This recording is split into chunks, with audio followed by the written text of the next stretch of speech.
kita semua dalam pelaksanaan sila samadhi prasna. Kami datang mempersembahkan semua. Namo Bodhisattvebhya. Namo Mahasattvebhya.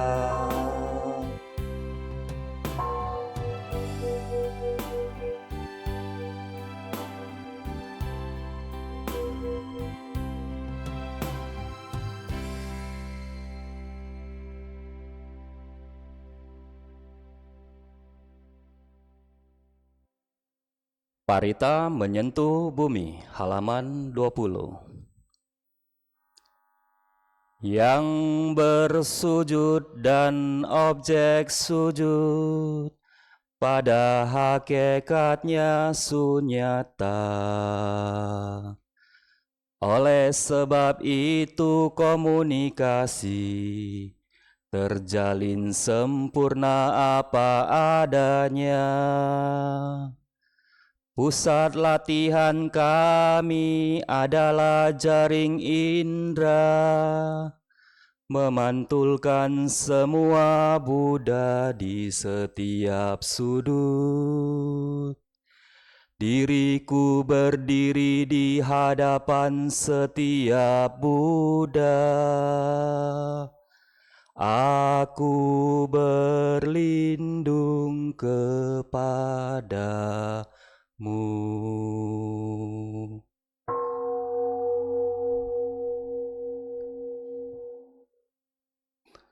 mempersembahkan cahaya di 10 penjuru.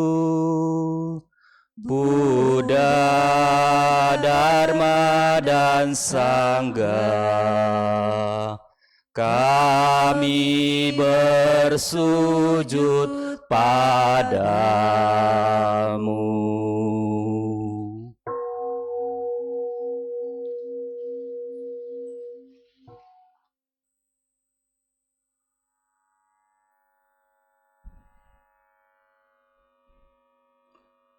Mengajar dan hidup melalui kesadaran penuh di tengah-tengah penderitaan dan kebingungan.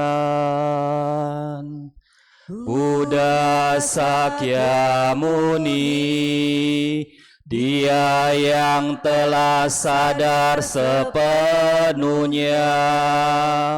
Kami bersujud padamu.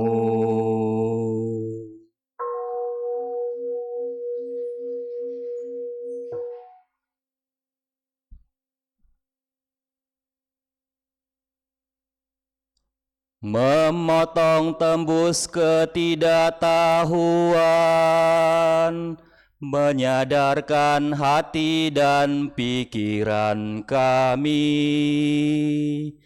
Manjusri, Bodhisattva pengertian agung, kami bersujud padamu.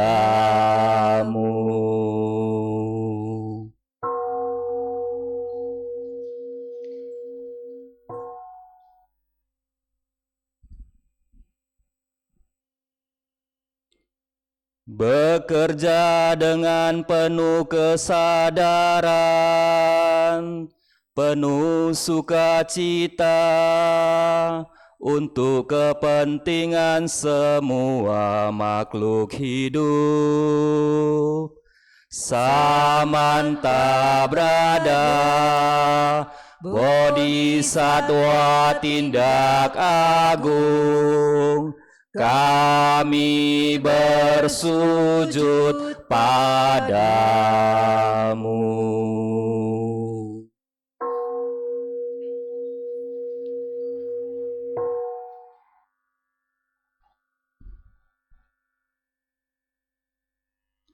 mendengar secara mendalam, melayani makhluk dalam cara tanpa batas. Avalokiteswara, Bodhisatwa welas asih agung, kami bersujud padamu.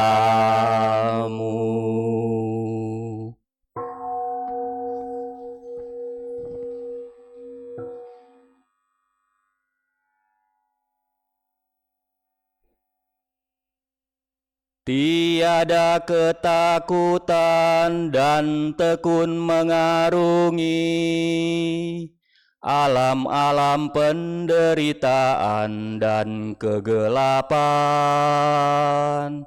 Siti Garba, Bodhisatwa aspirasi agung, kami bersujud padamu.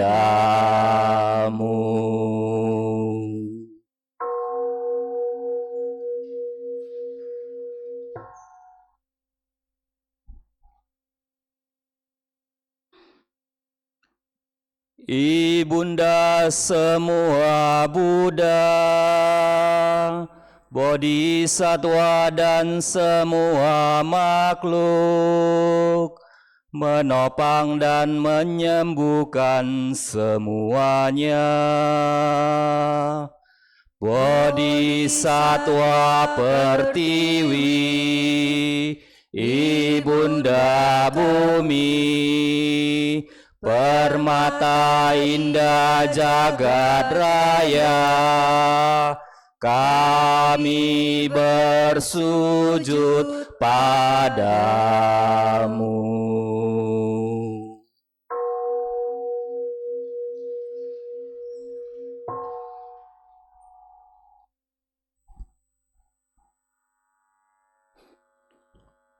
Memancarkan cahaya di semua penjuru, sumber kehidupan di dunia ini. Mahawairocana Tathagata, Ayanda Matahari, Buddha cahaya dan hidup tanpa batas, kami bersujud padamu.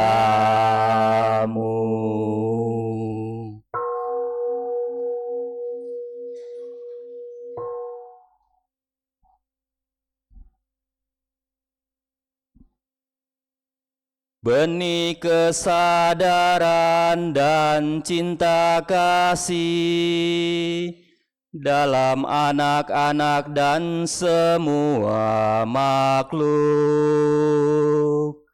Maitreya, Buddha yang akan datang, kami bersujud padamu.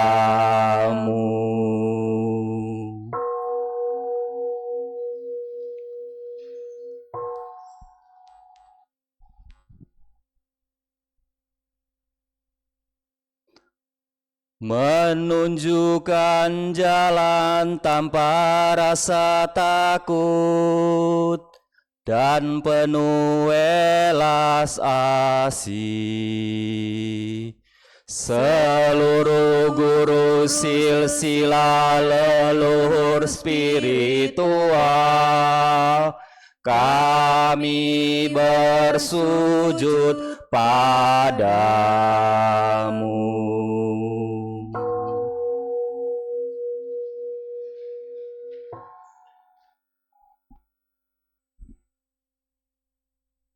Baik, para umat kami persilakan untuk duduk bersila dan bersikap anjali.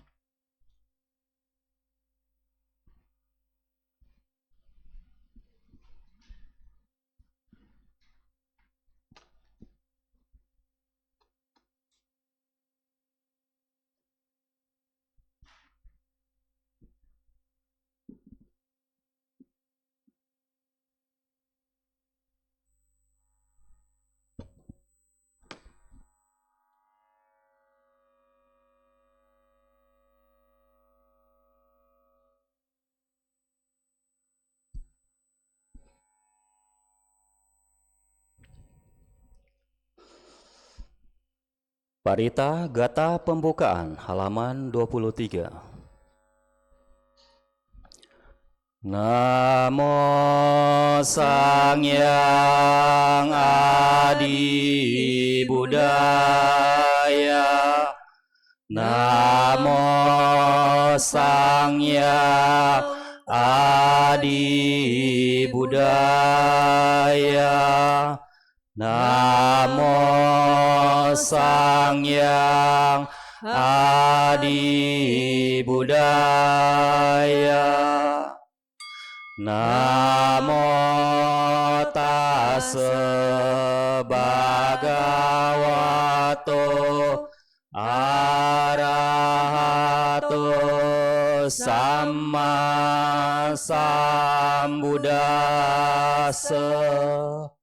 Namo Tassa Bhagavato Arahato Samma Sambuddhassa. Namo Tassa Bhagavato Arahato Samma Sambuddhassa. Namo Sarve Bodhisattvaya Mahasattvaya. Namo Sarve Bodhisattvaya Mahasattvaya.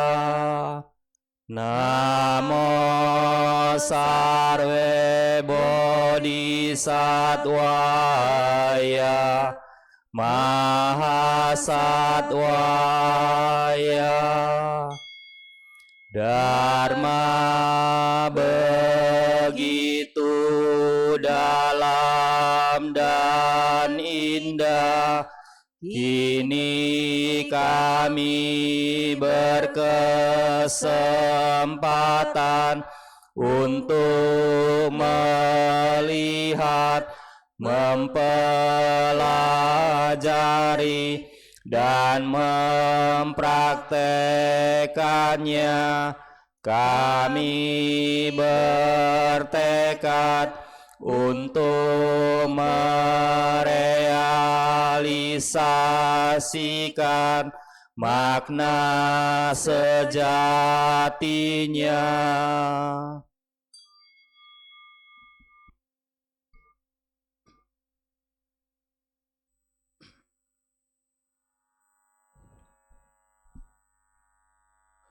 Sutra Hati Prajna Paramita.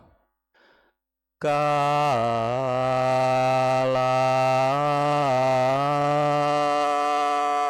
Bodhisattva walau kita merenungkan pengertian sempurna secara mendalam, menerangi lima skanda dan menyadari itu kosong adanya. Setelah penembusan ini, ia berhasil mengatasi duka. Dengarlah Sariputra, wujud adalah kekosongan, dan kekosongan adalah wujud. Wujud tiada beda dengan kekosongan. Kekosongan tiada beda dengan wujud. Demikian pula dengan perasaan, pencerapan, bentuk-bentuk pikiran dan kesadaran. Dengarlah Sariputra, semua dharma bercirikan kekosongan. Dharma tidak diciptakan, juga tidak dimusnahkan. Tidak kotor, juga tidak murni. Tidak berkurang, juga tidak bertambah. Oleh sebab itu dalam kekosongan tiada wujud, tiada perasaan, tiada pencerapan, tiada bentuk-bentuk pikiran, dan tiada kesadaran. Tiada mata, telinga, hidung, lidah, tubuh, ataupun pikiran. Tiada bentuk, tiada suara, tiada bau, tiada rasa, tiada objek dan tiada objek pikiran. Tiada alam berbagai elemen, dari kesadaran mata hingga kesadaran pikiran. Tiada asal mula yang saling bergantungan, serta kemusnahannya. Dari ketidaktahuan sampai kematian dan pelapukan. Tiada duka, tiada sebab duka, tiada akhir duka, dan tiada jalan untuk mengakhiri duka. Tiada pengertian, tiada pencapaian. Oleh karena tiada yang harus dicapai, para bodhisattva yang dipenuhi pengertian sempurna tidak menemukan rintangan untuk pikiran mereka. Karena tiada rintangan, mereka mengatasi ketakutan, membebaskan diri mereka selamanya dari ilusi, dan merealisasi nirwana yang sempurna. Semua Buddha masa lalu, sekarang, dan masa depan, berkat pengertian sempurna ini, tiba pada pencerahan penuh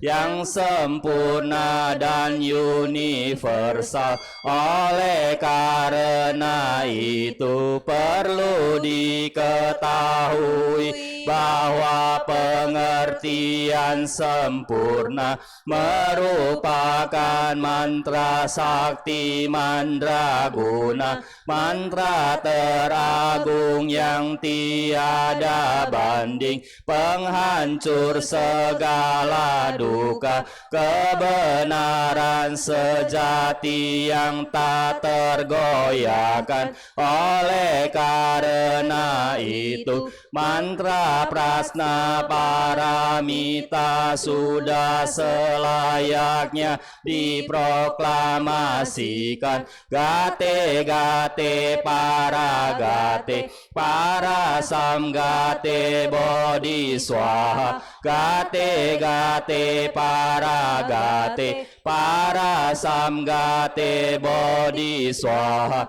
Gate gate para gate, para samgate bodhi swaha.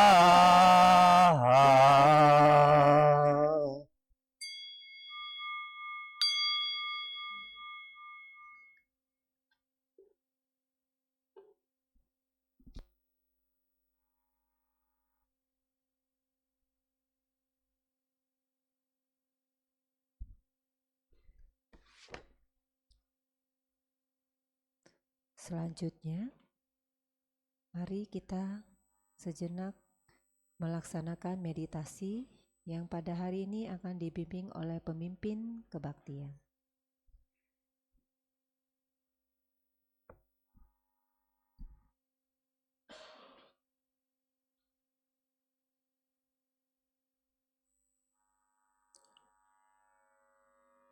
Sahabat sedharma, kini tiba saatnya kita berlatih meditasi duduk di pandu. Pilihlah postur duduk yang nyaman dan rileks. Jika Anda duduk di kursi, izinkan kaki Anda menyentuh ke lantai. Jika Anda duduk di matras, izinkan kedua lutut beristirahat menyentuh matras atau lantai.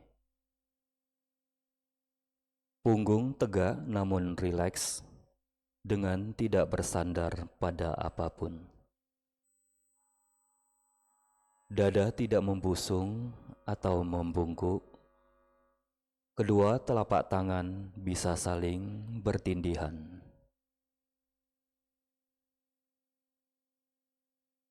Kedua ibu jari bisa saling bersentuhan membentuk sebuah lingkaran kecil dan letakkan di atas pangkuan kaki.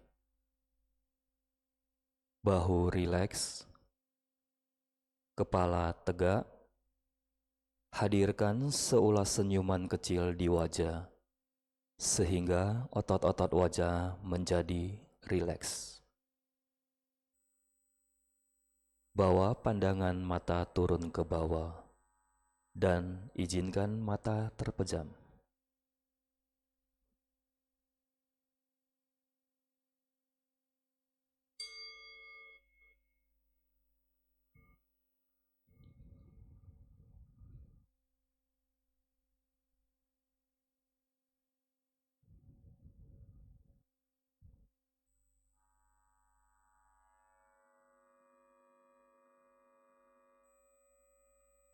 Bernafas masuk, saya merasakan dan mengenali sensasi nafas masuk. Bernafas keluar, saya merasakan dan mengenali sensasi nafas keluar.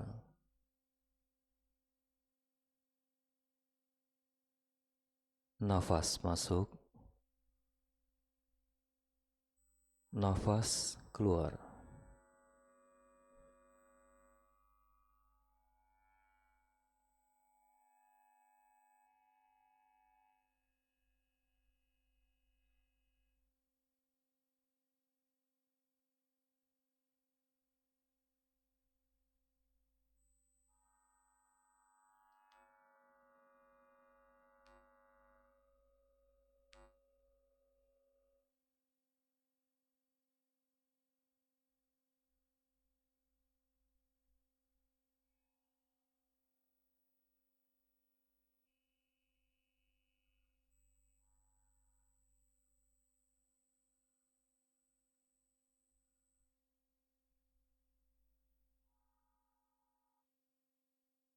Bernafas masuk, saya mengikuti nafas masuk dari awal hingga akhir. Bernafas keluar, saya mengikuti nafas keluar dari awal hingga akhir. Mengikuti nafas masuk, mengikuti nafas keluar.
Menyadari seluruh tubuhku, saya bernafas masuk.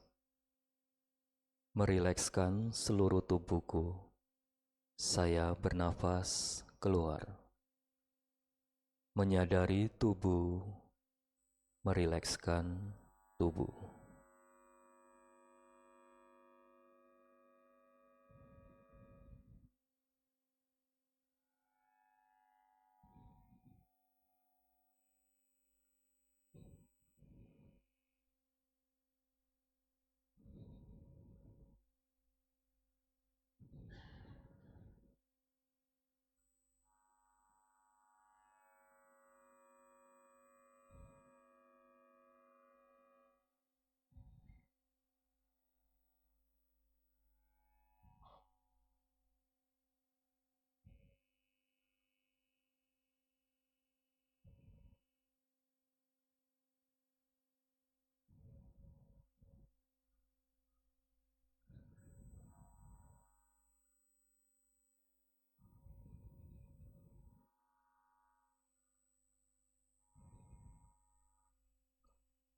Tersenyum pada tubuhku, saya bernafas masuk.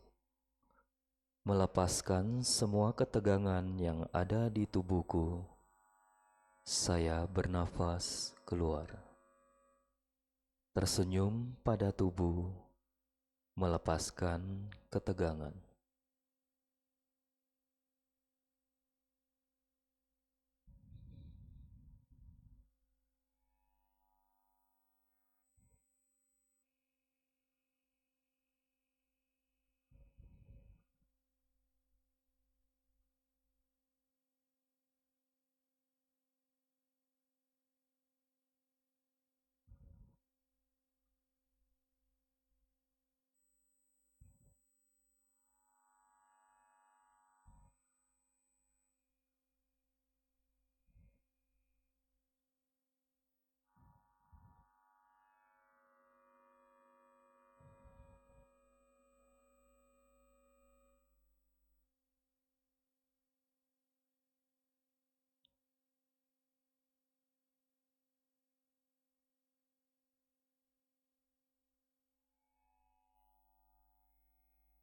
Merasakan sukacita, saya bernafas masuk.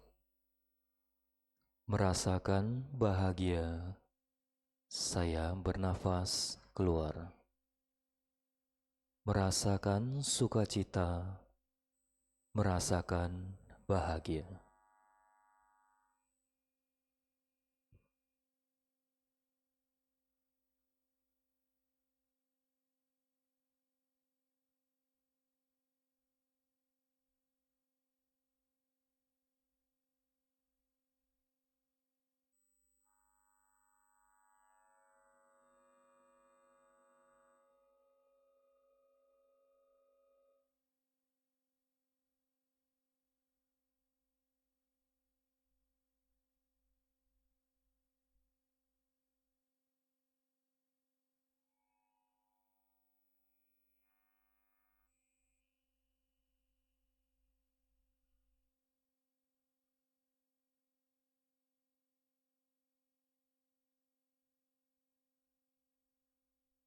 Hadir pada saat ini, saya bernafas masuk.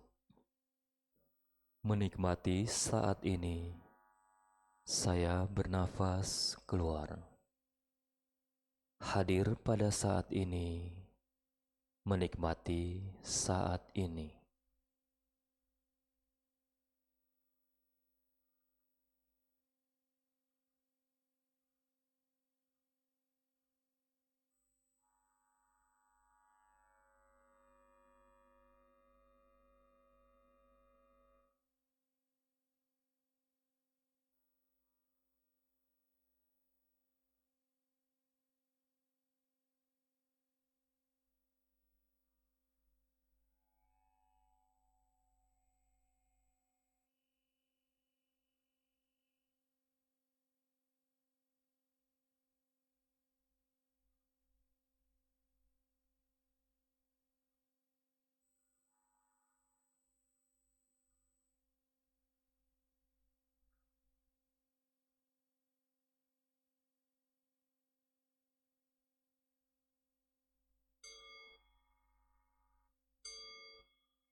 Demikianlah akhir dari sesi meditasi duduk kita.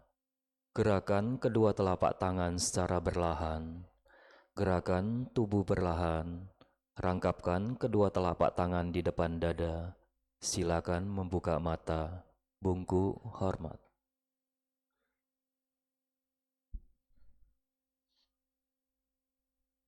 Saudara-saudari dalam Dharma, tiba saatnya kita mendengarkan pembabaran Dharma yang pada hari ini akan disampaikan oleh Biksu Badra Tamsaka. Sebelum saya membacakan profil mengenai Biksu, kami memohon umat untuk mengeluarkan alat komunikasinya dan men-scan barcode yang tertera di Videotron. Kami mempersilahkan umat untuk men-scan barcode yang tertera di Videotron karena temanya akan berhubungan dengan barcode yang akan ditampilkan.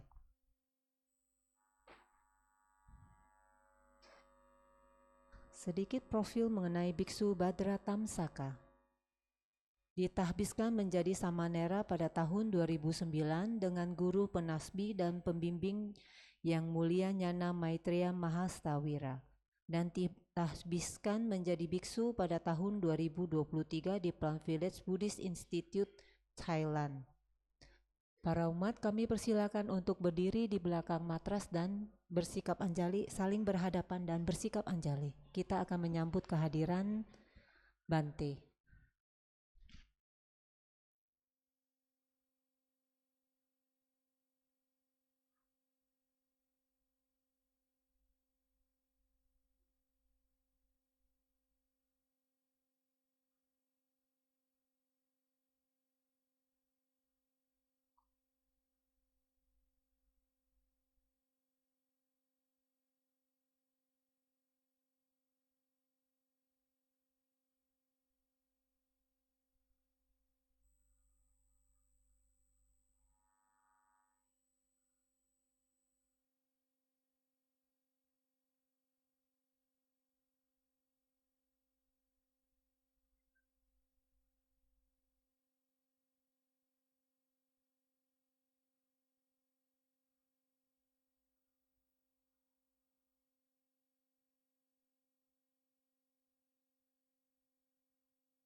Baik, para umat, kami persilakan untuk duduk kembali dan bersikap anjali. Kita akan membacakan Parita Aradhana Dhamma Desana.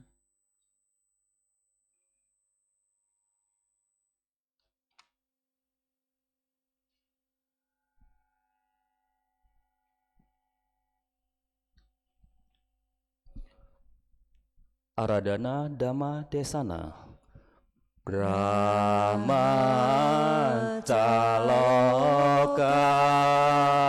Dipati Sampati Katang Jalian Diwan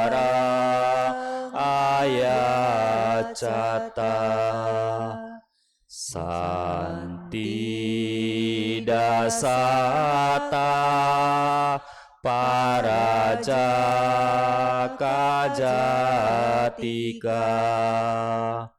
Yesetu damang anukampi mang pajang. Brahma Sahampati, penguasa dunia ini, merangkap kedua tangannya memohon. Ada makhluk-makhluk dengan sedikit debu di matanya. Ajarkanlah Dharma demi kasih sayang kepada mereka.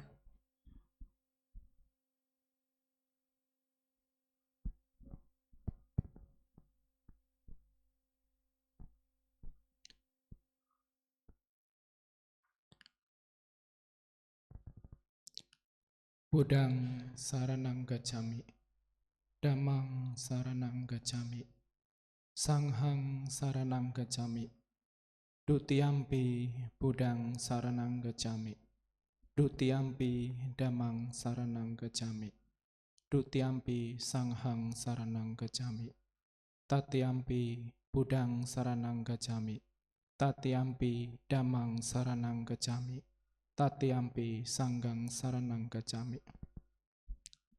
Namo Sang Yang Adi Budaya, Namo Buddhaya. Namo Buddhaya. Bapak Ibu yang saya hormati, karena saya dari Sumatera ya, kalau di Sumatera itu dalam berbagai kegiatan ada tradisi berpantun ya. Jadi izinkan saya berpantun dulu ya sebelum saya menyampaikan Dhamma Desana pada pagi hari ini. Izinkan ya Bapak Ibu. Ya, jadi rileks saja, jangan tegang. Gunung tinggi diliputi awan. Berteduh. Ya, saya ulangin saja. Belum selesai satu baris, jangan ucapkan cakep dulu ya. Wah, ini antusias sekali Bapak Ibu ya. Jadi satu baris dulu, baru Bapak Ibu boleh ucapkan cakep ya. Ini belum selesai udah diucapkan cakep. Berarti antusias sekali. Gunung tinggi diliputi awan.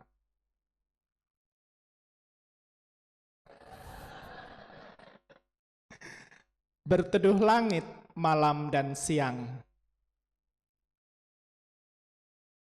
Ku ingat wihara Ekayana Serpong tersayang. Ku kan babarkan Dharma sampai di akhir zaman.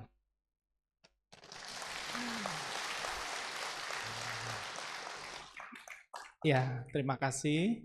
Saya awali pada pagi hari ini dengan rasa syukur ya karena kita bisa bertemu untuk kesekian kalinya. Saya membabarkan Dhamma di wihara ini dan jujur saya sangat bahagia dan senang dan sangat bersyukur ya karena kita pada pagi hari ini telah memperoleh berkah utama ya, berkah mulia.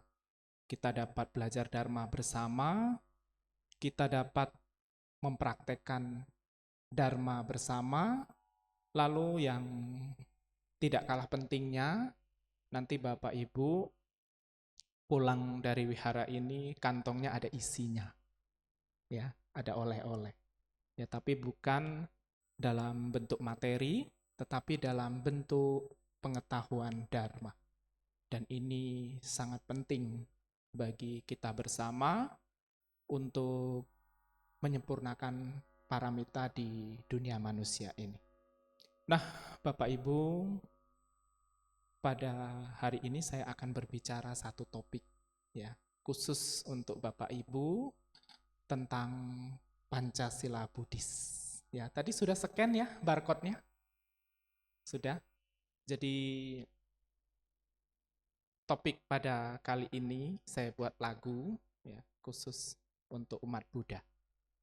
Jadi yang akan saya sampaikan ini sebenarnya terangkum di dalam lagu Pancasila Buddhis yang Bapak Ibu scan tadi ya, mudah-mudahan bermanfaat. Kita Bapak Ibu sebagai penganut ajaran Buddha, tentu kita tidak hanya dituntut untuk banyak hal. Ya, tidak hanya dituntut untuk banyak hal.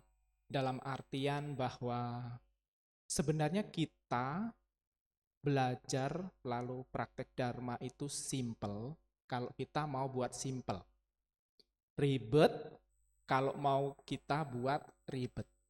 Susah kalau mau kita buat susah. Dan mudah atau gampang kalau kita mau buat gampang. Nah, Bapak Ibu harus pahami ini dulu. Buddha dalam Brahmajala Sutta, ya Bapak Ibu, salah satu sutta yang pertama di dalam kitab suci Tripitaka, yaitu urutan nomor 1 di Sutta Pitaka, namanya Brahmajala Sutta. Di dalam Brahmajala Sutta itu menguraikan tentang sila. Jadi ada cula sila atau bisa dibilang sila yang ringan sampai kepada mahasila atau sila yang lebih kompleks. Dan itu peruntukannya berbeda-beda. Nah, pada hari ini saya hanya akan berbicara tentang sila yang ringan ya atau sedang untuk umat perumah tangga. Tapi kalau untuk para monestik ya, para biku, itu tentu silanya jauh lebih banyak. Tapi kalau untuk umat perumah tangga, itu hanya 5 sila. Ya, hanya 5 sila. Dan sila ini untuk umat perumah tangga itu disebut Pancasila. Nah, nampaknya sederhana ya Bapak Ibu. Ini nampaknya sederhana. Tetapi kalau kita lihat di salah satu sutta namanya Maha Parinibbana Sutta, itu pesan Buddha hanya 2. Hanya 2. Laksanakan sila dan winaya. Kalau kita bicara sila untuk umat perumah tangga, pasti 5 sila. Jadi untuk umat perumah tangga, itu hanya 5 sila. Hanya 5 sila. Nampaknya sederhana ya, Bapak Ibu. Tetapi Bapak Ibu harus memahami ini secara sempurna. Artinya memahami Pancasila ini harus utuh. Ya, harus utuh. Kenapa saya katakan harus dipahami dulu secara utuh baru dipraktekkan? Jadi ibaratnya begini loh Bapak Ibu. Bapak Ibu kalau mau menuju puncak gunung, ya mau menuju puncak gunung, supaya sampai ke puncak gunung itu, tentu harus ada peta yang jelas. Paham maksud saya? Coba Bapak Ibu mau naik gunung, mau tujuannya ke puncak gunung, tapi nggak ada peta. Apakah Bapak Ibu kira-kira sampai nggak ya? Bisa jadi sampai, tapi sulit, ya kan? Karena harus meraba-raba, jalannya ini ke kiri, apa ke kanan, apa lurus, apa nanjak, apa belok, ya kan? Tapi kalau Bapak Ibu megang peta, ada petunjuk yang jelas, paham rambu-rambunya, maka Bapak Ibu akan mudah sampai ke puncak gunung. Sama halnya untuk umat perumah tangga, Bapak Ibu, tentang Pancasila ini, supaya Bapak Ibu praktek Pancasila Buddhis ini dengan hati yang tulus, dengan sikap yang mantap, tanpa keraguan, maka harus tahu dulu. Ya, Kalau orang belajar itu kan teori dulu, ya kan? Kalau teorinya sudah tahu, baru praktek. Kan kita sekolah diajari demikian. Ya, logikanya demikian. Nah, bagi umat rumah tangga, Pancasila Buddhis ini adalah yang utama. Latihan paling mendasar untuk umat Buddha adalah Pancasila Buddhis, bukan yang lain. Yang lain sepertinya meditasi, belajar Abhidhamma, belajar yang lebih tinggi tentang kitab-kitab Abhidhamma, itu levelnya lebih tinggi. Jadi untuk umat rumah tangga ini, yang mendasar panduannya itu adalah Pancasila. Nah, Pancasila ini Bapak Ibu dijelaskan oleh Buddha adalah sebagai perisai. Perisai itu adalah pelindung. Jadi barang siapa telah mempraktekkan Pancasila Buddhis secara sempurna akan memperoleh banyak keuntungan, akan memperoleh banyak berkah. Yang gampangnya saja, Bapak Ibu, Buddha Sakyamuni itu hidupnya berpindah-pindah dari satu daerah ke daerah yang lainnya. Kalau pada zaman dulu Buddha Sakyamuni berada di hutan, ya tidurnya di bawah pohon, hanya beralaskan dedaunan. Tetapi walaupun tidur di bawah pohon, ya beralaskan dedaunan, kenapa tidurnya nyenyak? Nah, sedangkan kita yang hidup di dunia modern, fasilitasnya kamarnya lengkap. AC ada, ya kan? Spring bednya mahal, selimutnya dari sutra. Semua ada di kamar itu. Tapi mengapa kualitas tidur salah satunya tidak berkualitas? Ya, tidur sebentar, mikir ini, mikir itu, dan lain sebagainya. Intinya tidak nyenyak, tidak damai. Ya, sedangkan Buddha hanya tidur beralaskan dedaunan, niatnya tidur, tanpa bermimpi, sudah bangun dengan badan yang fresh. Ya, mengapa? Pernah nggak Bapak Ibu berpikir, mengapa sih seperti itu? Sedangkan para raja pada zaman dulu tidurnya di kerajaan yang mewah, dengan dipan yang terbuat dari emas. Ya. Segala pelayanan ada, tapi banyak orang risau. Ya kan, mengapa? Nah, ternyata Bapak Ibu, Buddha pada masa lampau sudah terbiasa praktek paramita, salah satunya sila. Nah, dengan kekuatan praktek sila ini, maka di kehidupan sebelum beliau mencapai Mahaparinibbana, tidurnya berkualitas. Ya, karena sebabnya itu sudah dilatih dari berkalpa-kalpa yang lalu telah mempraktekkan sila. Dulu kan Buddha Sakyamuni pada saat menjadi bodhisattva, kan pernah menjadi manusia, pernah menjadi kijang, pernah menjadi raja, dan lain sebagainya. Selalu mempraktekkan sila. Sehingga kualitas tidur beliau dimanapun, tempatnya dimanapun, tidurnya berkualitas. Ya, karena efek salah satunya adalah praktek dasar sila. Nah, ini hanya sebagai pengantar Bapak Ibu. Jadi, Pancasila ini ada dua hal yang Bapak Ibu harus pahami. Jadi, yang disebut panca itu kan 5. Sila itu bahasa umumnya ya latihan, etika, moral. Jadi 5 latihan atau 5 moralitas yang mesti dilatih oleh umat Buddha. Ya, ini pasti Bapak Ibu sudah tahu ya. Kalau puja bakti kan selalu dibacakan ya. Tidak membunuh.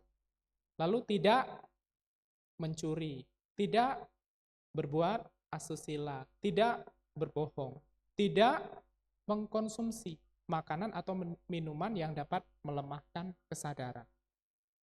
Jadi, 5 pokok ini bersifat menghindari. Jadi Bapak Ibu sebagai umat rumah tangga, kalau hanya menghindari 5 hal ini, berarti Bapak Ibu sudah praktek Pancasila Buddhis secara pasif. Jadi dalam kehidupan sehari-hari Bapak Ibu, kalau hanya menghindari tidak membunuh, menghindari tidak mencuri, menghindari tidak berbohong, menghindari tidak berbuat asusila, menghindari tidak mengkonsumsi makanan atau minuman yang menimbulkan lemahnya kesadaran, hanya menghindari saja. Bapak Ibu sudah praktek Pancasila Buddhis secara pasif.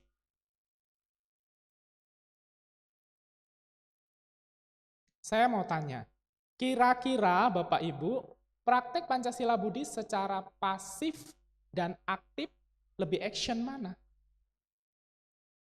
Coba, lebih action mana? Lebih action? Aktif. Nah, timbul pertanyaan lagi. Bapak Ibu sudah praktek secara aktif belum? Sudah belum? Sudah. Saya yakin sudah ya, tapi mungkin belum sempurna. Jadi, seperti yang awal saya sampaikan bahwa Pancasila Buddhis adalah latihan dasar.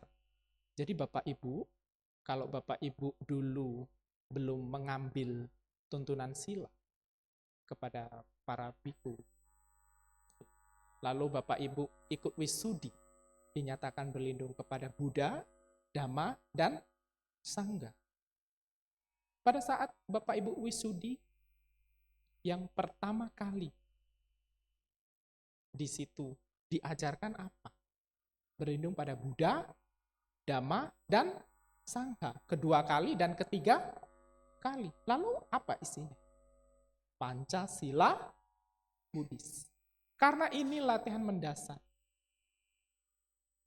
Latihan mendasar Pancasila Buddhis. Dan sebagai umat Buddha harus ngelotok kering. Artinya apa? Benar-benar ngerti isi dari Pancasila Buddhis. Prakteknya itu harus benar-benar ngerti secara pasif dan aktif.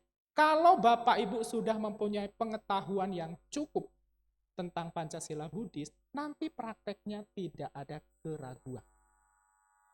Kalau prakteknya tidak ada keraguan, maka praktek Bapak Ibu juga mantap. Ya kan? Kalau prakteknya mantap, yakin, maka jasa kebajikannya juga tidak kecil, tapi besar. Coba Bapak Ibu kalau melakukan sesuatu dengan ragu-ragu. Ya, orang mau lompat ragu-ragu. Itu ada di YouTube ya, di TikTok. Ya, ada kucing, ya mau lompat ragu-ragu ya nggak sampai. Ada manusia mau lompat kalen, itu ragu-ragu ya nggak sampai. Coba kalau mantap, dapat mengukur kira-kira sampai dan tidak. Pasti sampai. Karena apa? Di situ ada keyakinan. Nah, umat Buddha juga harus punya keyakinan bahwa praktek Pancasila Buddhis akan memberikan banyak manfaat. Ya, banyak sekali manfaat. Ya, salah satunya yang gampang saja, tidur bisa nyenyak. Tidur bisa nyenyak. Cinta kasih akan berkembang. Dan masih banyak yang lain. Jadi ini dasar ya Bapak Ibu. Ini harus tahu. Umat Buddha harus tahu. Kalau ini sudah tahu, sudah paham, nanti belajar yang lebih tinggi, lebih gampang. Mulai silanya udah bagus, prakteknya udah bagus, pelan-pelan belajar Vinaya. Vinaya sudah bagus, pelan-pelan lagi belajar yang lebih tinggi, yang ke Abhidhamma. Abhidhamma nanti bicara meditasi. terakhir bicara pikiran. Ya, cita itu lebih sulit. Tapi dasar itu yang utama harusnya adalah belajar sila. Ya, karena kekuatan sila ini tidak main-main ya Bapak Ibu. Jadi orang yang paham sila, dalam hal ini Pancasila Buddhis, maka akan memiliki dua sifat. Hiri dan otapa. Apa itu hiri? Hiri apa Bapak Ibu? Hiri, malu, berbuat jahat. Otapa, takut akan akibat. Jadi Bapak Ibu kalau punya hiri dan otapa itu dasar praktek dharma. Ingat, dasar praktek dharma hanya dua, hiri dan otapa. Hiri dan otapa disebut pelindung dunia. Pelindung dunia, hiri dan otapa. Hiri dan otapa ini adalah larinya pasti ke Pancasila Buddhis untuk umat berumah tangga. Jadi kalau sudah sempurna praktek Pancasila Buddhisnya, maka Bapak Ibu dikatakan memiliki perisai. Tahu ya perisai? Kalau orang perang itu ya ada apa namanya? Ya katakanlah yang mudah ya, polisi lalu lintas ya. Kalau ada orang demo itu kan bawa apa namanya Bapak Ibu? Yang itu loh, pelindung itu. Ya, apa namanya? Tameng kayak gitu ya. Nah, bahasa mudahnya seperti itu, memiliki itu, sehingga serangan dari luar bisa ditangkap. Sila itu seperti itu bahasa mudah. Jadi, seseorang yang praktek sila secara sempurna, dalam hal ini Pancasila Buddhis, maka serangan dari luar itu tidak bisa mengenai diri. Tidak bisa mengenai dirinya. Nah, ini ada kasus ya Bapak Ibu, ada cerita. Jadi pada zaman Buddha dulu, ya, ada seorang umat berumah tangga. Ya, ada seseorang umat berumah tangga. Nah, umat berumah tangga ini mengambil koin. Ya, mengambil koin. Koin itu adalah hasil dari curian orang lain. Jadi orang lain mencuri koin di kerajaan, lalu orang ini membuang koinnya. Lalu diambillah oleh seseorang. Tapi bukan dia yang mencuri dari kerajaan. Nah, setelah itu, orang yang mengambil koin ini dilaporkanlah ke pihak kerajaan. Ya, dilaporkan ke pihak kerajaan. Dituduh bahwa orang tersebut telah mencuri.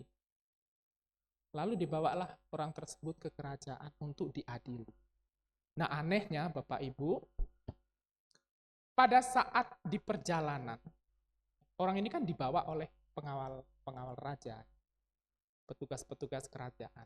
Anehnya orang ini selalu menyebut nama Buddha. Ya, orang ini sepanjang jalan untuk diadili di kerajaan itu menyebut nama Buddha. Menyebut nama Buddha. Heran dong Bapak Ibu pengawal kerajaan itu. Mengapa orang ini kok sepanjang jalan itu menyebut nama Buddha?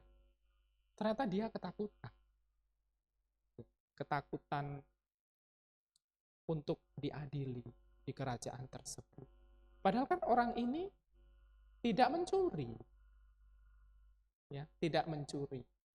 Nah, setelah sampai di kerajaan, si pengawal raja ini lapor ke rajanya.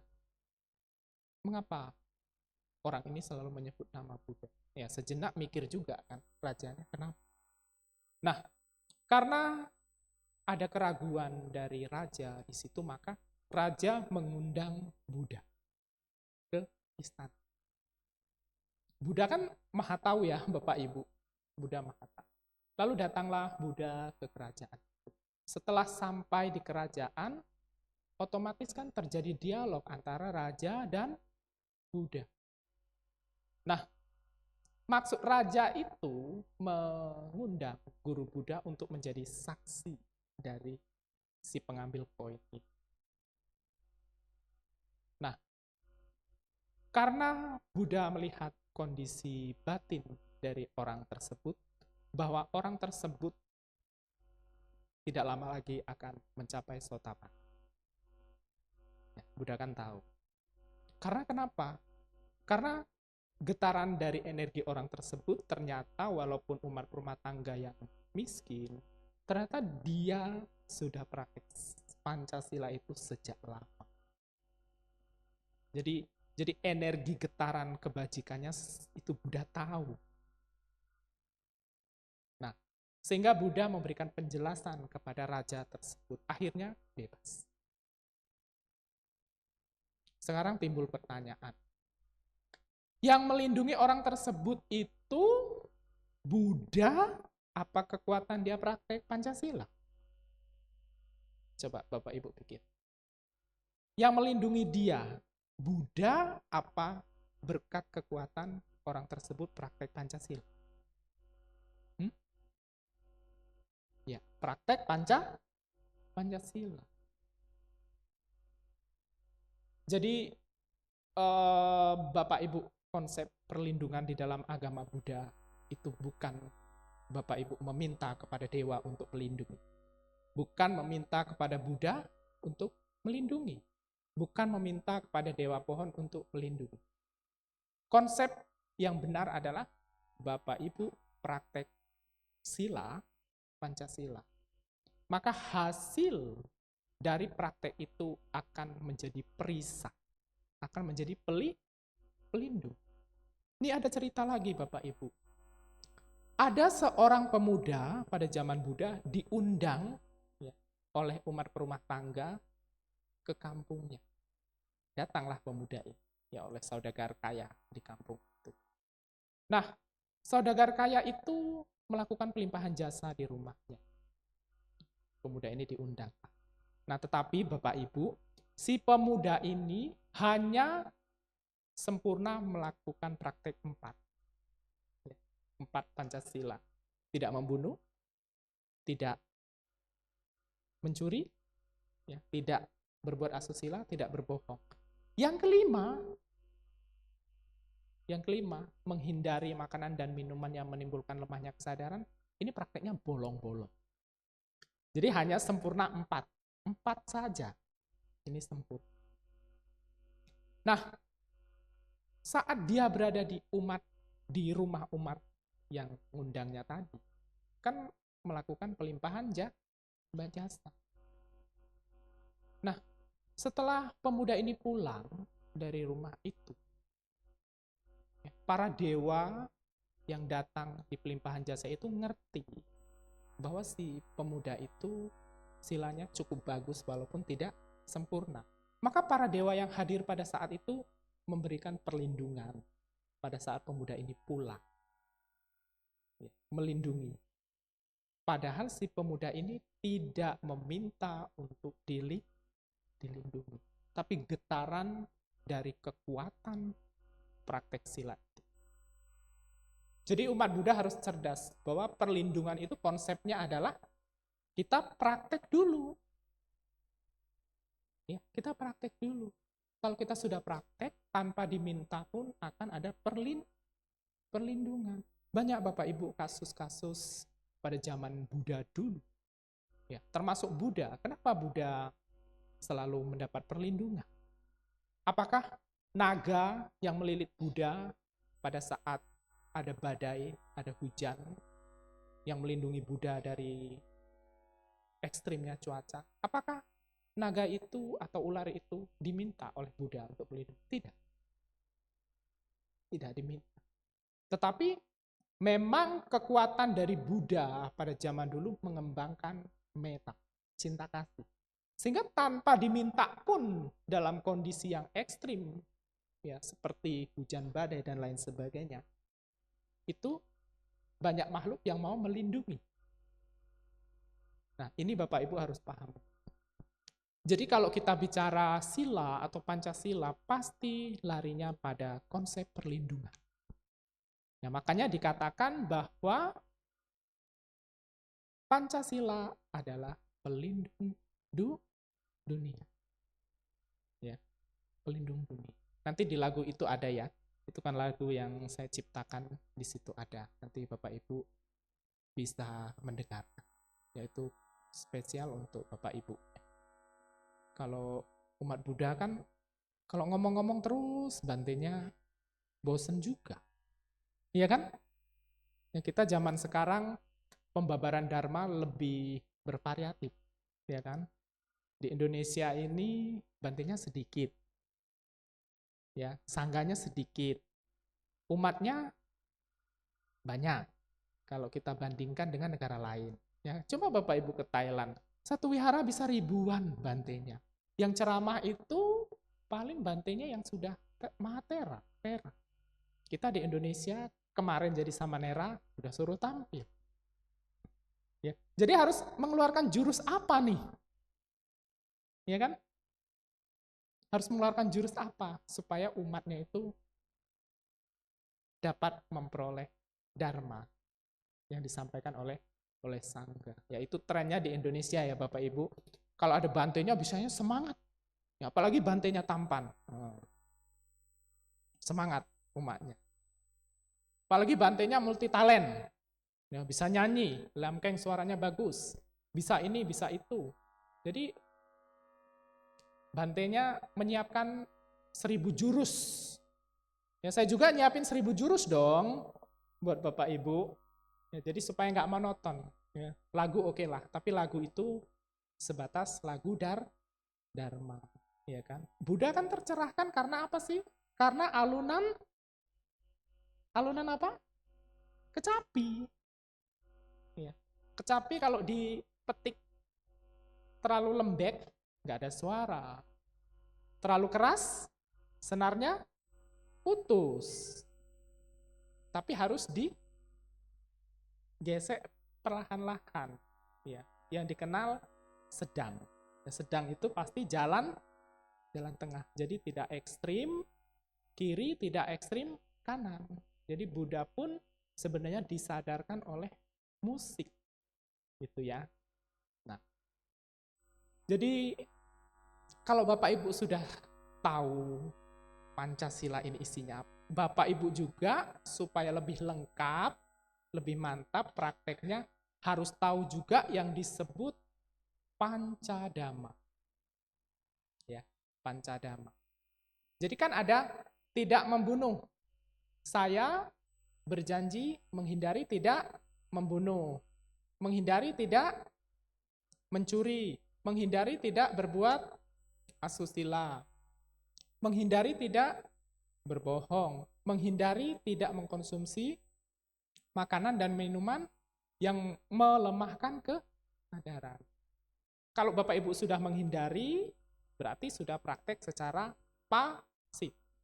Nah, Pancadhamma ini adalah praktek Pancasila Buddhis secara aktif. Nah, ini setingkat lebih action, lebih kontekstual, setingkat prakteknya lebih tinggi dari hanya menghindari. Yang pertama kan menghindari tidak membunuh. Nah, praktek Pancasila Buddhis secara aktifnya itu apa? Yang disebut dengan meta. Ya, meta cinta kasih. Pasti Bapak Ibu sudah tahu lah ya. Nggak perlu saya jelaskan. Jadi, Bapak Ibu meditasi cinta kasih, ya kan? Lalu Bapak Ibu sering menolong orang yang kesusahan, ikut baksos, ikut pangsen, dan lain sebagainya. Ya sederhana-sederhana saja. Itu sudah praktek secara aktif Pancasila Buddhis yang pertama. Nah, Bapak Ibu ini ada cerita lagi. Jadi pada zaman dulu, para biku mau meditasi di hutan, tidak bisa meditasi. Karena kenapa? Banyak gangguan. Dari makhluk-makhluk yang penunggu hutan itu, banyak gangguan. Akhirnya para biku tidak bisa meditasi. Nah, karena tidak bisa meditasi, datanglah kepada Buddha untuk meminta saran bagaimana supaya pada saat meditasi bisa meditasi. Nah, ternyata Bapak Ibu, para biku yang mau meditasi di hutan itu belum mengembangkan meta. Ya, belum mengembangkan cinta kasih. Nah, setelah disarankan oleh Buddha Sakyamuni untuk mengembangkan cinta kasih, pergi lagi para biku ke hutan. Sebelum meditasi, kembangkan cinta kasih. Akhirnya semua makhluk yang ada di hutan itu merasa dihargai, merasa didoakan, merasa senang. Karena ada para biku yang mengembangkan cinta kasih. Sehingga mereka tidak mengalami gangguan lagi. Ini sederhana ya Bapak Ibu. Makanya Bapak Ibu, setiap datang ke tempat-tempat suci, ke wihara, atau mungkin Bapak Ibu berdharma yatra, ya, ke tempat-tempat suci lainnya di seluruh dunia, ke India, ke Nepal, dan lain sebagainya. Coba praktekkan, duduk sebentar atau jalan penuh kesadaran, pancarkan cinta kasih. Ya kan? Karena energi kita ini kan sebenarnya mempengaruhi alam sekitar. Ya, mempengaruhi alam sekitar. Itu penting Bapak Ibu. Makanya kenapa Buddha Sakyamuni setiap pindah tempat, itu banyak orang yang mau menemui, banyak para dewa mengikuti. Ya, karena apa? Karena mempunyai vibrasi cinta kasih itu. Sehingga mereka juga menginginkan dong kebahagiaan, menginginkan dong belajar dharma, menginginkan dong praktek dharma, menginginkan dong mencapai tingkat-tingkat kesucian. Nah, itu ya Bapak Ibu. Jadi pada saat Bapak Ibu berdhamma yatra, pergi ke satu wihara, atau mungkin Bapak Ibu menjenguk orang sakit, ya pancarkan cinta kasih. Yaitu energi. Biasanya orang yang penuh cinta kasih tidak perlu berkata-kata, yang di sampingnya sudah merasakan. Benar nggak? Benar ya Bapak Ibu. Saya juga merasakan dulu waktu ke Bodh Gaya, ya, kita masuk pun sudah enak rasanya. Ya, tempat itu penuh dengan vibrasi cinta kasih. Kita dapat merasakan, itu nggak bisa diungkapkan dengan bahasa. Ya, jadi ngomong kasarnya nggak usah banyak cincong lah. Ya, nggak usah banyak cincong. Tapi banyak praktek. Ya. Orang yang dekat kita nyaman, tenang, damai, penuh energi positif, ya pasti orang itu banyak cinta kasih. Dan itu yang dipraktekkan Buddha di dalam kehidupan sehari-hari. Bahkan pada zaman dulu, para perampok, para hantu-hantu dan lain sebagainya, pada saat Buddha di hutan, tadinya mau mengganggu Buddha, nggak jadi mengganggu. Ingat kisah gajah, ya kan? Seekor gajah yang mau mencelakai Buddha. Sudah sampai di hadapan Buddha, kenapa nggak jadi mencelakai? Ya, kenapa? Karena kekuatan cinta kasih Buddha yang dipraktekkan dalam jangka waktu yang lama itu mempengaruhi orang yang mau mencelakai itu. Jadi kejahatan itu kalah Bapak Ibu dengan cinta kasih. Ya, kejahatan itu kalah dengan cinta kasih. Karena orang yang mengembangkan cinta kasih atau praktek Pancasila Buddhis yang pertama secara aktif ini akan mempunyai banyak jasa kebajikan. Coba bayangkan kalau Bapak Ibu di rumah sering praktek seperti ini. Ya, perlindungan akan diperoleh dari para dewa. Tadinya makhluk-makhluk yang jahat di situ berbalik menjadi tidak jahat karena mendapat energi positif dari Bapak Ibu praktek itu. Ya, sampai sini paham ya? Harus paham. Ya, kalau saya menyampaikan dharma, saya pastikan Bapak Ibu harus paham. Ya dong, saya nggak mau rugi loh datang ke sini. Kalau Bapak Ibu paham yang saya sampaikan, Bapak Ibu praktekkan dharma ini, lalu turun-temurun, berapa banyak kebajikan saya? Ya kan? Bener nggak? Ya dong. Kita kan sekolah harus hitung-hitungan juga, nggak mau dong saya rugi. Bener nggak? Bener nggak Bapak Ibu? Nah Bapak Ibu kan pembisnis. Pembisnis itu mau nggak sih rugi?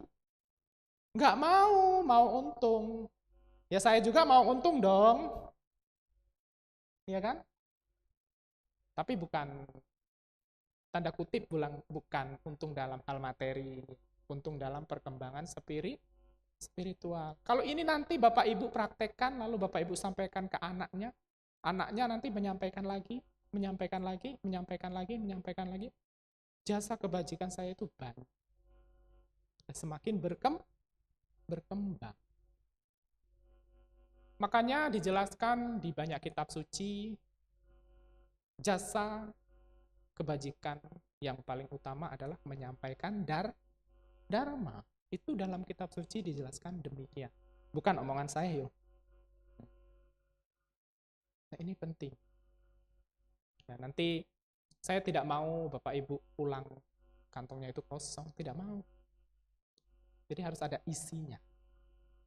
Disampaikan ke kerabat yang lain. Lalu yang kedua tentang melatih menghindari mengambil barang yang tidak diberikan. Ya, ini pancadamanya sama ajiwa.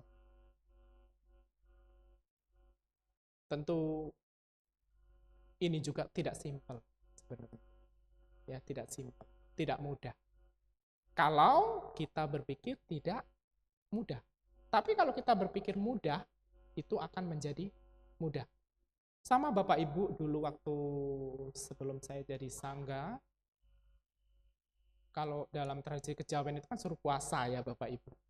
Puasa Senin Kemis. Awalnya itu menganggap sulit. Tapi lama-kelamaan berpikir supaya tidak sulit. Ya, ternyata puasa 24 jam itu ringan. Ya, karena kita berlatih untuk membuat itu menjadi ringan, menjadi gampang. Ya, habit itu dicipta. Ya, akhirnya ya puasa. Ya, sama dengan kita praktek dharma. Kalau awalnya menganggap sulit, ya sulit. Tapi kalau awalnya menganggap mudah, perlahan-lahan dilatih, maka akan menjadi mudah. Itu habit. Nah, itu penting. Nah, praktek dharma juga seperti itu. Jangan menganggap nanti Pancasila Buddhis ini sulit. Ya kan, karena saya punya bisnis ini, punya pekerjaan. Jangan dianggap sulit. Tapi harus dianggap mudah. Pelan-pelan. Ya, pelan-pelan dipraktek. Ya, karena ini sangat penting. Lalu Bapak Ibu menghindari ya, perbuatan asusila. Ya, pancadamanya perasaan puas. Ya, jadi Bapak Ibu kalau kita bercermin dari kehidupan Buddha Sakyamuni zaman dulu pernah menjadi kijang. Pernah menjadi manusia, petani, pernah menjadi raja, pernah menjadi banyak hal pokoknya. Kenapa istrinya selalu satu? Ini saya tanya nih Bapak Ibu.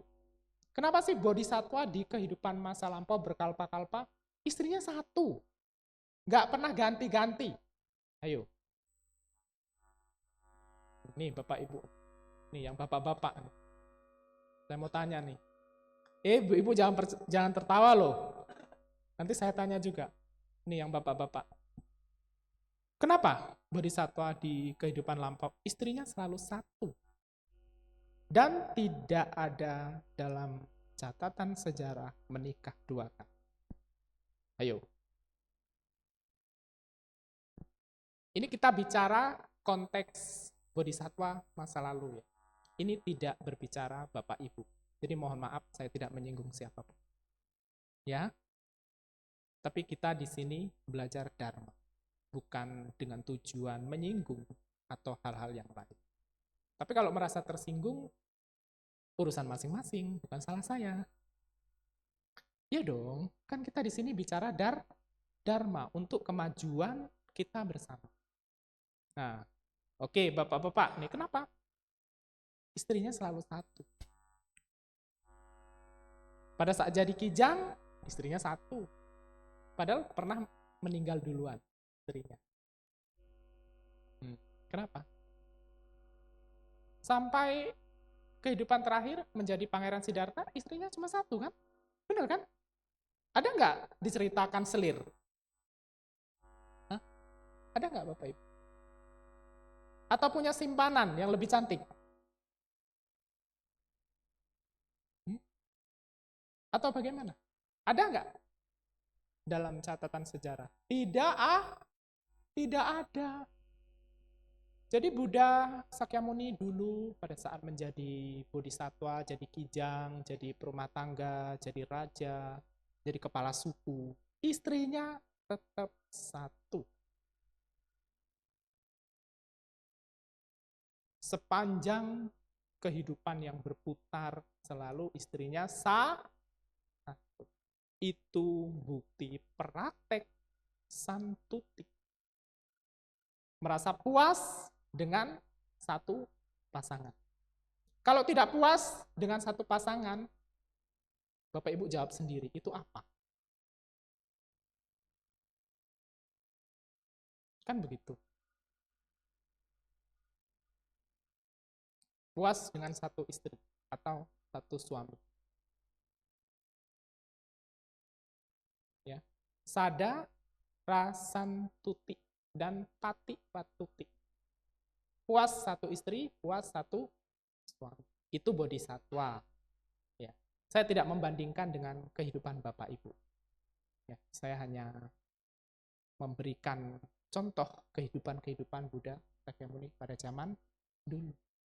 Jadi Pancasila yang ketiga ini menghindari perbuatan asusila. Ini kompleks, tidak hanya sebatas menghindari. Tidak hanya sebatas menghindari. Tapi prakteknya itu ya harus setia dengan satu pasangan.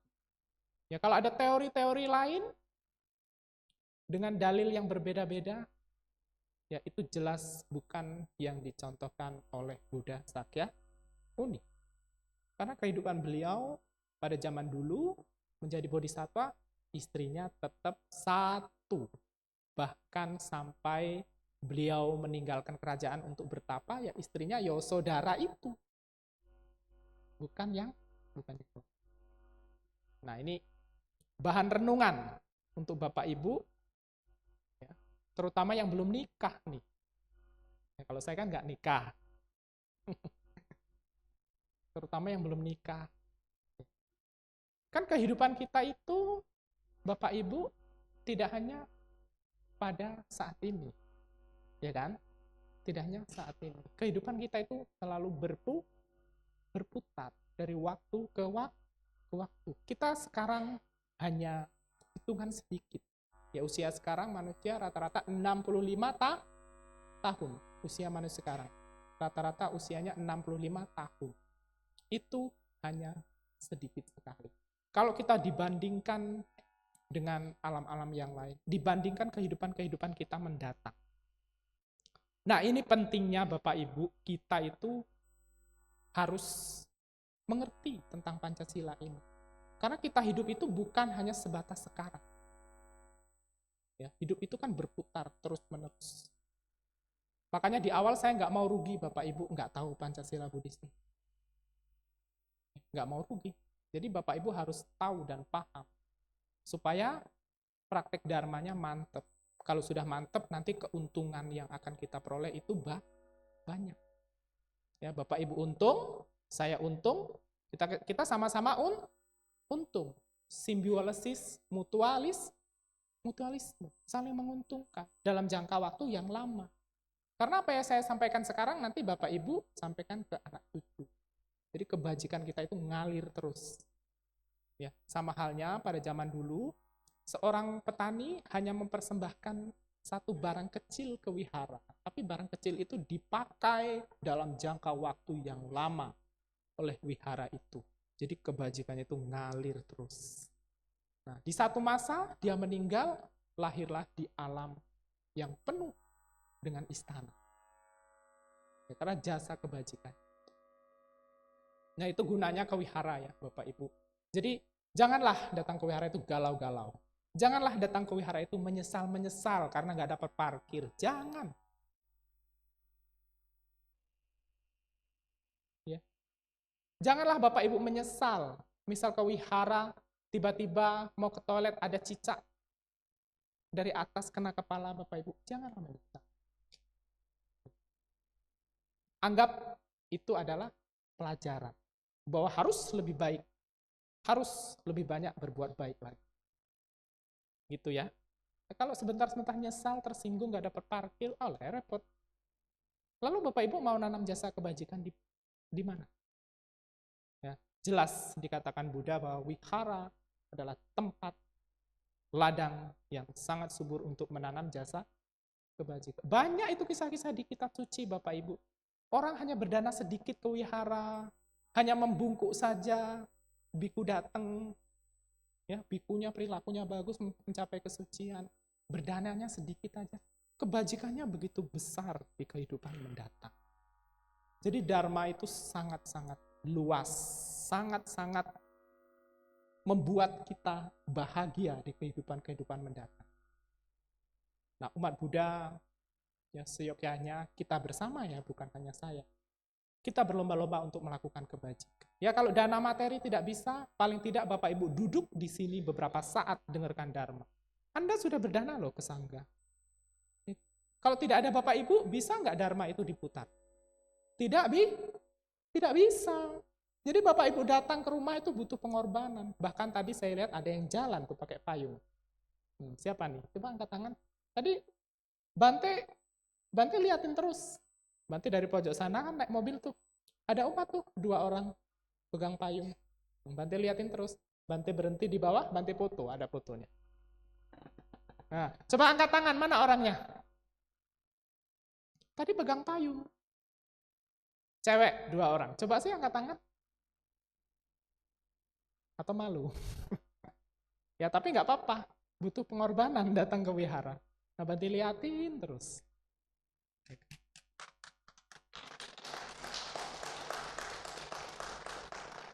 Ada fotonya, nanti saya cari itu orangnya.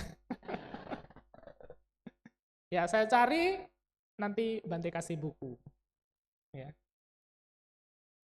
Buku karangan Bante, nanti saya kasih. Jadi seperti itu Bapak Ibu. Ya, jadi wihara tempat kita menanam jasa kebajikan. Jadi harus tetap semangat. Ya, Bante aja semangat untuk membebarkan dharma. Lalu yang berikutnya adalah praktek menghindari perkataan yang tidak baik. Ya, perkataan yang baik itu seperti apa? Ada kriterianya seperti apa? Salah satunya perkataan itu disampaikan tepat waktu, tidak menyinggung.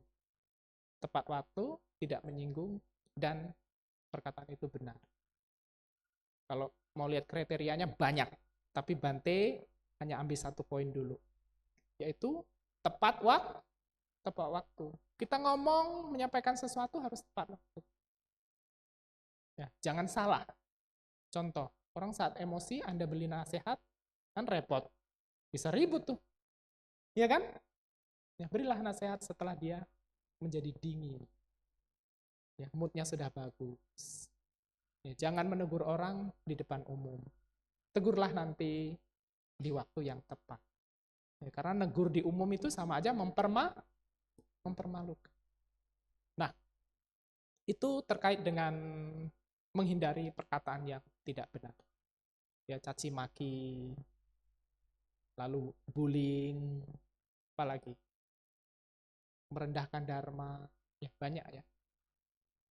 Praktek secara aktifnya yaitu disebut saca, kejujuran. Nah, ini boleh nih untuk referensi anak Bapak Ibu nanti kasih nama saca. Artinya kejujuran. Ya. Ada tuh di Lampung satu mahasiswa Samanera namanya Saca.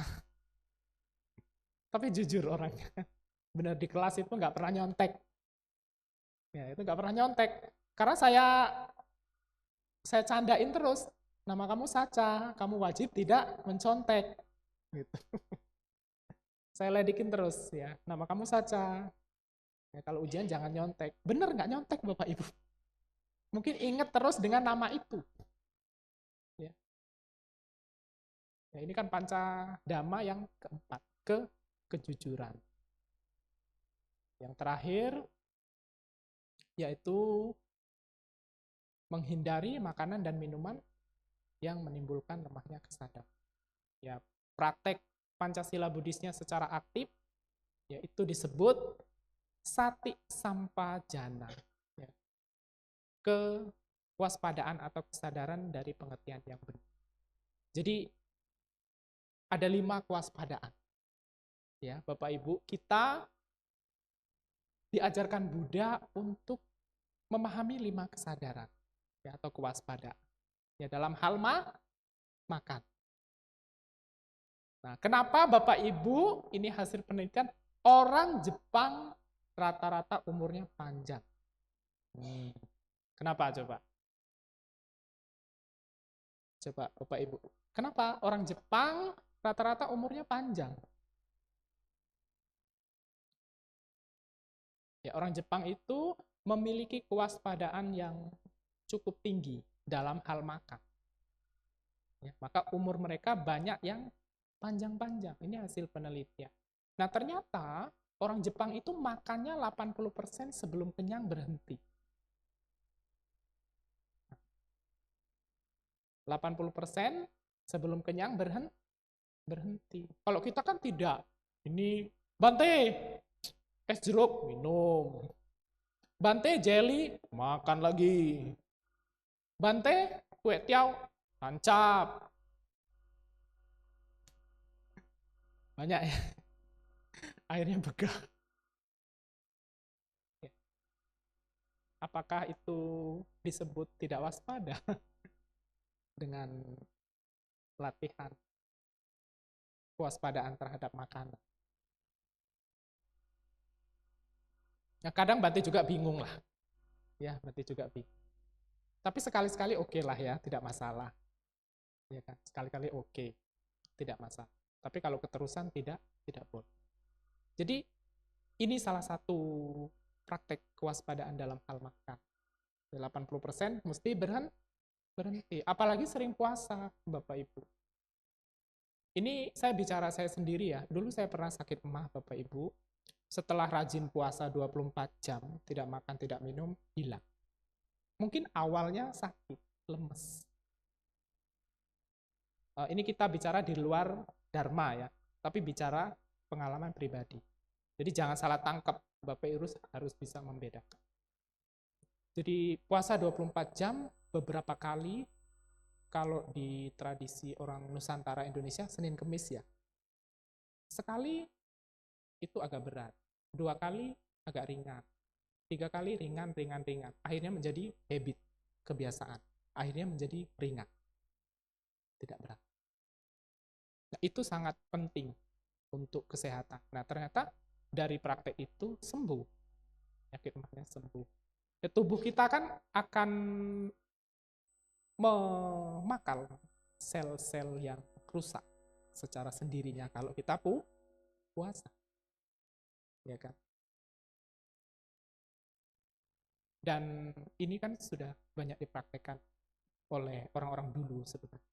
Jadi Bapak Ibu kalau mohon maaf banyak penyakit boleh puasa yang ringan-ringan. Kalau puasa secara Buddhis boleh atasilah dulu, ya kan? Makanya dikurangi dikit-dikit. Jangan langsung nembak tiba-tiba nggak makan.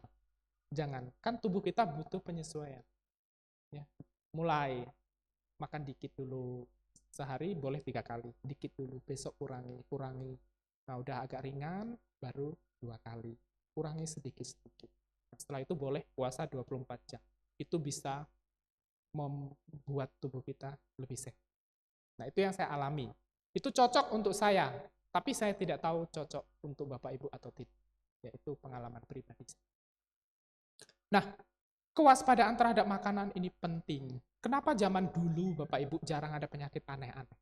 Sekarang penyakitnya, waduh, diabetes anak muda, ya kan? Cuci darah anak kecil. Ya, apalagi? Itu efek dari makanan yang sembarang. Ya, jadi kita juga harus waspada terhadap makanan. Ya, ini dijelaskan oleh Buddha.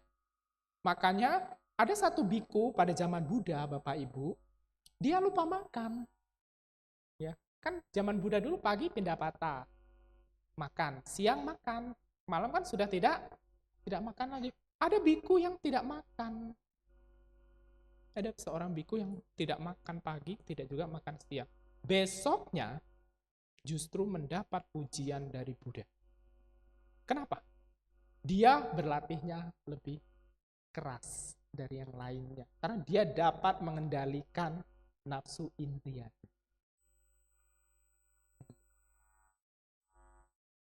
Ya kalau Bapak Ibu mau contoh, ya silakan. Enggak juga, ya urusan masing-masing. Ya, nah itu. Banyak kisah-kisah tentang kewaspadaan terhadap makanan. Ya. Dan kewaspadaan-kewaspadaan yang lain juga banyak. Ya, termasuk kewaspadaan dalam hal istirahat. Nah, Buddha istirahatnya sehari berapa jam Bapak Ibu? Kita orang modern disarankan oleh WHO itu paling tidak istirahat ya kira-kira 6-8 jam. Ya itu orang modern. Ya kita sekarang. Karena tubuh kita fungsinya udah agak berbeda dengan zaman dulu. Ya kalau zaman dulu kan orangnya kuat-kuat. Ya karena kondisi iklim, cuaca, zaman, makanan. Sekarang kita kondisi makin. Jadi ini penting kita pahami, Bapak Ibu. Kita menjadi umat Buddha harus lebih cerdas ya, untuk hal-hal yang demikian. Jadi kehidupan kita itu bisa ngukur. Kita kan bisa ngukur, Bapak Ibu. Benar tidak? Kita makan seberapa ukurannya bisa ngukur. Ya, kita butuh istirahat berapa lama kita bisa ngukur. Waktu kita bisa atur. Kalau zaman Buddha dulu, Buddha hanya istirahat sebentar saja. Ya, kira-kira 1 jaman.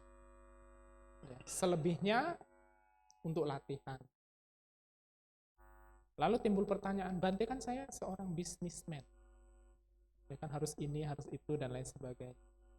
Ya mungkin dalam waktu umur Anda 65 tahun, ya target banyak di dunia yang sibuk dengan urusan kemanusiaan, ya urusan rumah tangga, dan lain sebagainya. Ya Anda lupa bahwa waktu Anda itu sedikit. Ya, bahwa lupa spiritual itu jauh lebih penting daripada materi. Ya, kenapa para Buddha di zaman dulu sebelum menjadi Buddha mereka orang-orang kaya, ya, lahir dari kasta kesatria brahmana, mereka meninggalkan itu semua. Ya, itu satu alasan bahwa spiritual itu lebih penting daripada materi. Walaupun konteksnya materi mendukung perkembangan spiritual, tapi pada kenyataan dalam catatan sejarah, semua para Buddha meninggalkan kehidupan gemerlapnya dulu pada saat menjadi umat rumah tangga.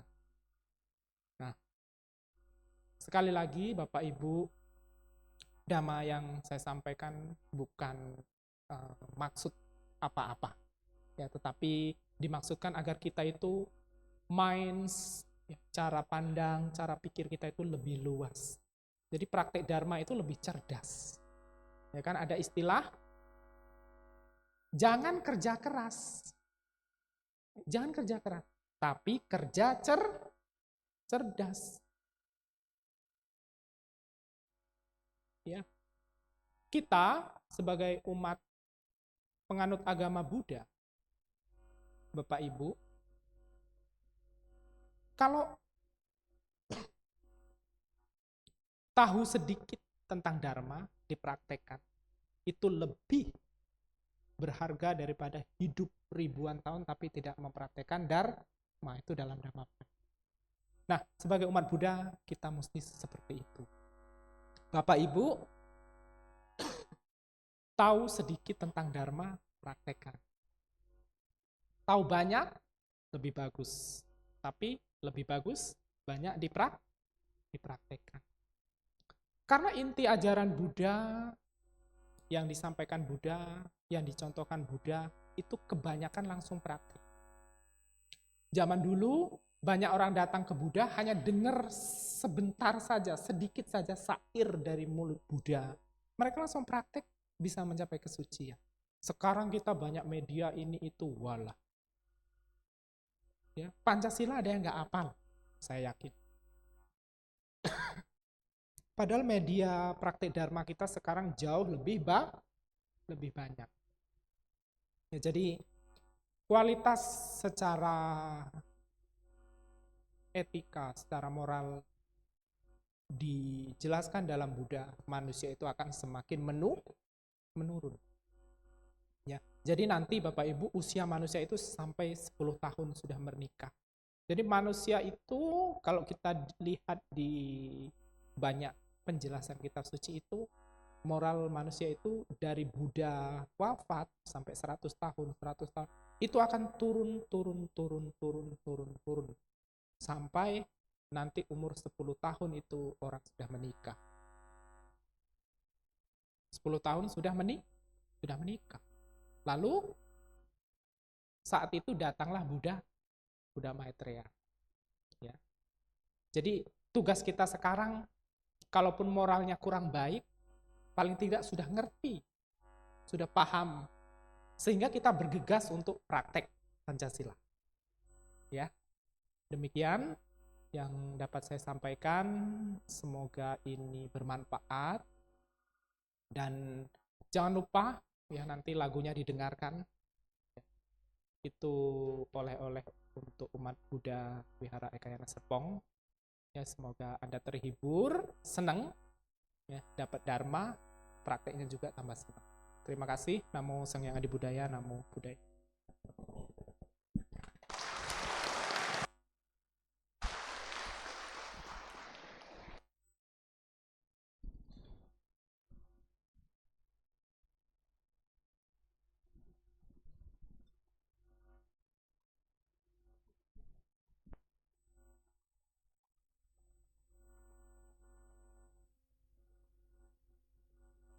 Nanti ini tolong slide-nya dibagi, ya. PowerPoint-nya boleh dibagi. Lagunya kan Bapak Ibu sudah scan ya. Jadi saya nggak mau rugi datang ke sini nggak ada sesuatu yang saya berikan. Ya, jadi umat juga. Terima kasih. Ya, baik Bante, terima kasih. Untuk para umat, marilah kita bersama-sama bersujud 1 kali.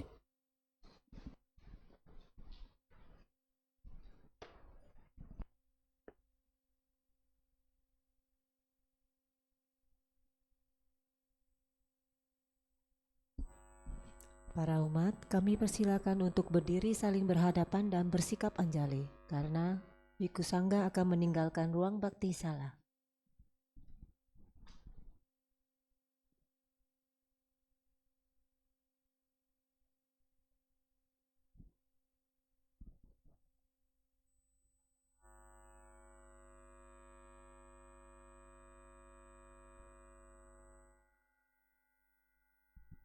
Baik, para umat kami persilakan untuk duduk kembali. Kita lanjutkan puja bakti pada pagi hari ini dengan melakukan kebajikan berdana paramita.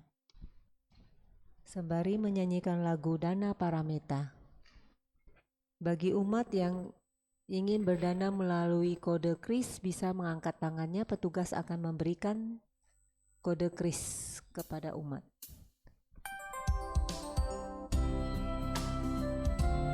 Atau dapat disalurkan ke kantong dana yang diberikan oleh petugas.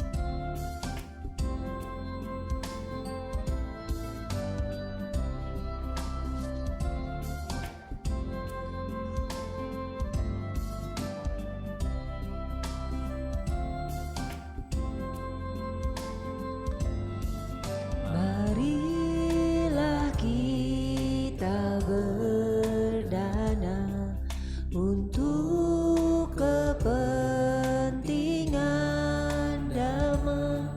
Semoga kita dalam berkah kasih Buddha Maha Suci.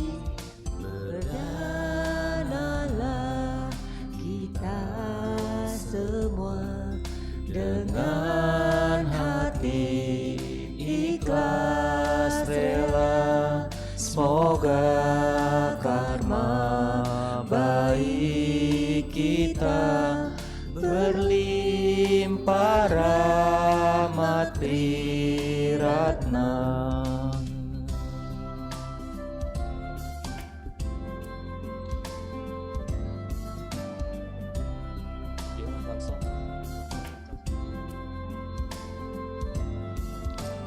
Marilah kita berdana mengembangkan paramita. Semoga kita hidup dalam kemurahan hati. Berdanalah kita semua dengan penuh sukacita. Semoga hidup kita bahagia untuk selama-lamanya.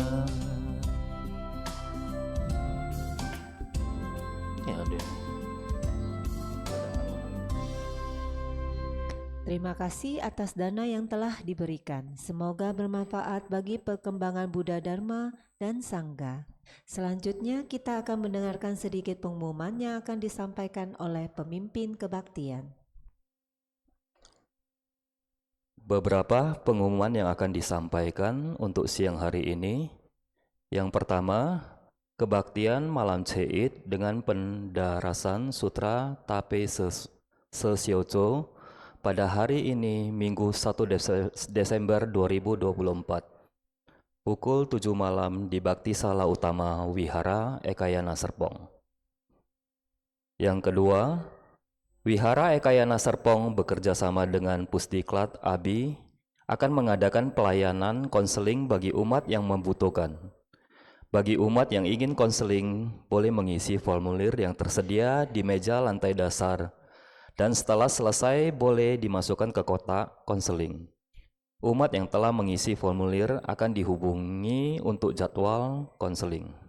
Terima kasih.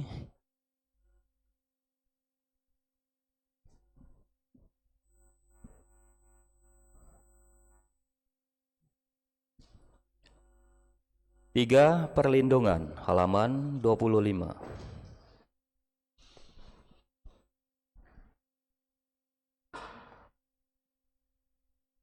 Aku berlindung kepada Buddha yang menunjukkan kepadaku jalan dalam kehidupan ini.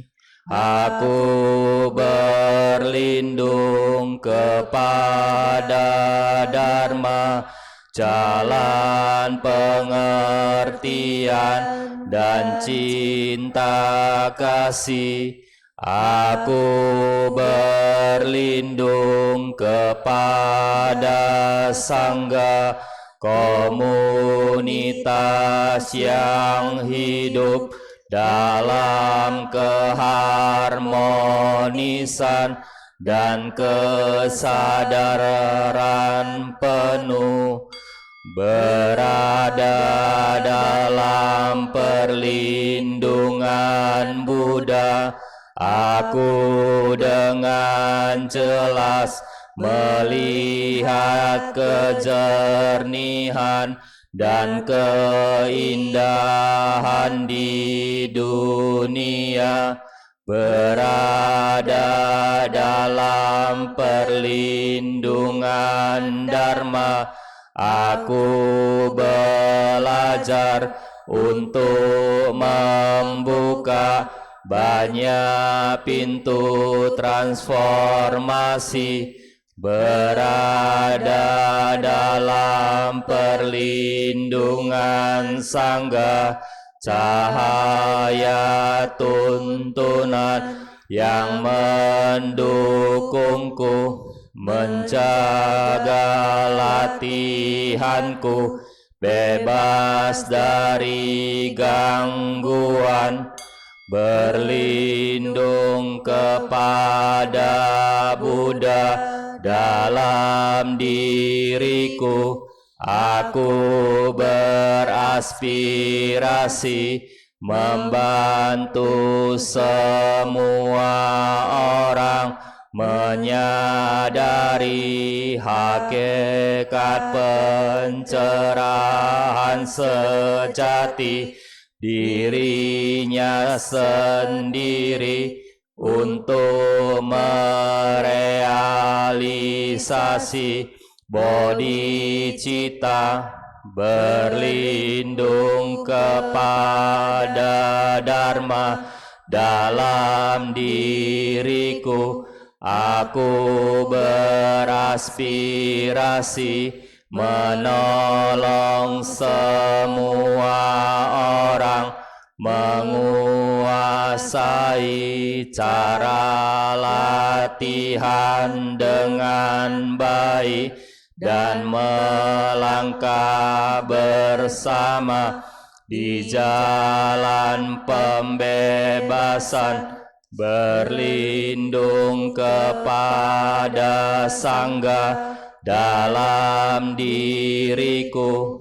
Aku beraspirasi menolong semua orang membangun 4 komunitas untuk merangkul semua orang dan mendukung transformasinya.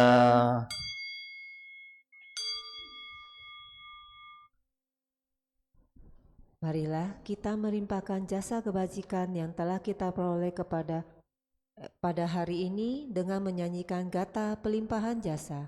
Umat kami persilakan untuk berdiri dan bersikap anjali.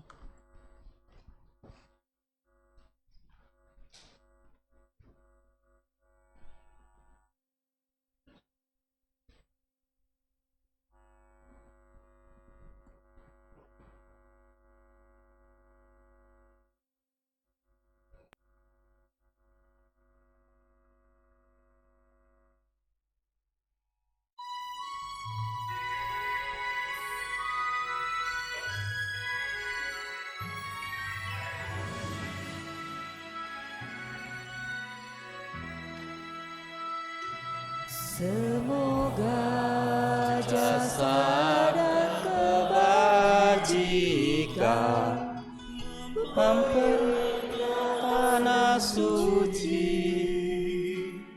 para Buddha, membalas 4 budi besar dan menolong mereka di 3 alam sengsara. Semoga mereka yang mendengarkan Dharma ini semua bertekad membangkitkan kebodian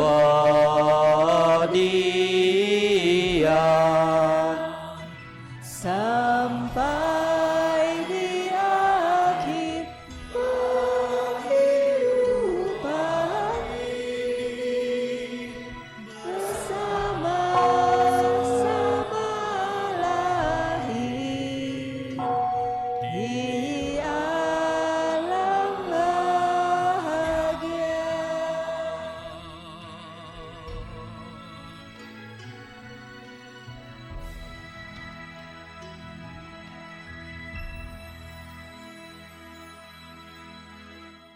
Sabe sata bawantu sukitata. Semoga semua makhluk berbahagia. Sadu, sadu, sadu. Puja bakti selesai. Namo Sang Hyang Adi Budaya. Namo Buddhaya. Namo